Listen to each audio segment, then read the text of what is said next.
হরগৌরী স্টোরের পক্ষ থেকে সবাইকে স্বাগত ও ভালোবাসা জানিয়ে আজকের ভিডিওটি শুরু করছি। আজ প্রথমেই দেখাবো এই লাকি বাম্বুটি। এটা আমার দোকানে ছিল, আমি বাড়িতে শিফট করেছি। এই যে মানি প্ল্যান্টটি দেখছেন, এটাও আমার অফিসে ছিল, এটাকেও বাড়িতে শিফট করি। রোজ তো দোকানে ভিডিও করি, আজ ভাবলাম নিজে বাড়িতেও করি। আমার এই গাছগুলোকে চেনাই। এই যে আকন্দ গাছ, যতবারই বাড়ে ততবারই কোনো না কোনো পোকায় খেয়ে নেয়, তাও ও নিজের গতিতে বাড়ছে। পাতাটা দেখুন কত সুন্দর লাগছে দেখতে। এই গাছটির নামটি আমি ভুলে গেছি, কাইন্ডলি যদি আপনারা জানেন কমেন্টে লিখে পাঠাবেন। এটা হচ্ছে স্বামী পাতার গাছ। আমি যেহেতু শিবের খুবে, সেই জন্য এই গাছটি বসিয়েছি। এই গাছটির নাম আমি ভুলে গেছি।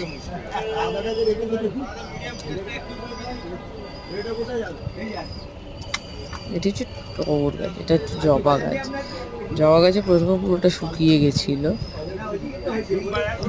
এখন খুব সুন্দরভাবে পাতাগুলো হয়েছে। এটা টগর। টগর ফুল একটা ফুল ফুটে রয়েছে, ফুলটি দেখতে খুব সুন্দর লাগছে। দেখুন,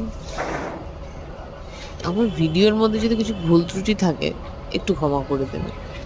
প্রথম ভিডিও তো অনেক ভুল হচ্ছে। ওইদিকে একটা অ্যাডিনিয়াম দেখা যাচ্ছে, ওটা আমার একটা অফিস কলিগ দিয়েছিল। এতদিন ছিল, 1 বছরখানেক মনে হয় হতে চললো। এখন একটুখানি একটা ফুল দেখা যাচ্ছে, এখনো ফুলটা ফোটেনি। জানি না, ফুলটা ফুটলে নিশ্চয়ই খুব ভালোই লাগবে দেখতে, দেখা যাক। এবার যে এটা আমার বেল গাছ।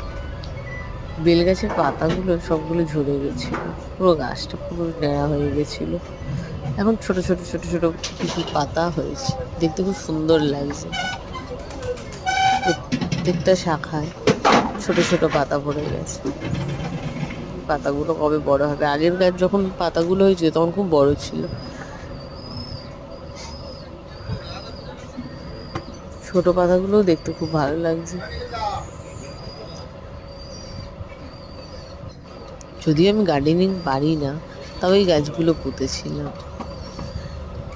সব গাছ বাঁচাতে না পারলেও কিছুটা বাঁচিয়েছি।